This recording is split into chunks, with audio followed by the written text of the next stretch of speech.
Le calme est revenu à Goma, dans le Nord Kivu, après une matinée tendue. Des jeunes ont pris d'assaut quelques artères principales de la ville volcanique pour exiger le départ de la MONUSCO dans mission des Nations Unies pour la stabilisation de la République démocratique du Congo. Ils répondaient à l'appel de l'Union pour la démocratie et le progrès social, parti au pouvoir, qui s'était, je vous rappelle, rétracté la veille.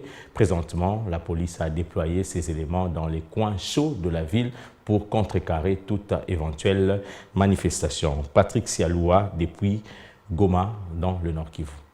Nous l'avons appelé à la population de manifester les mécontentements par rapport au bilan mitigé de la MONUSCO. Il était donc impérieux que nous puissions lancer un message à la face du monde que nous ne sommes plus d'accord avec la MONUSCO, raison pour laquelle vous avez vu les messages tels que nous l'avons lancés.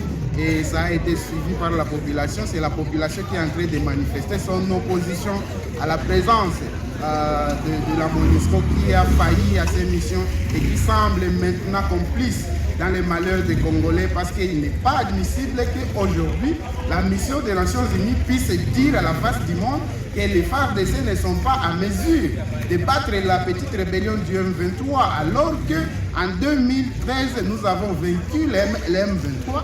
Nous demandons à la MONUSCO de dégager de notre sol, le sol congolais. Nous avons demandé à la MONUSCO depuis des années, nous avons demandé à la communauté internationale de retirer ces troupes de notre sol.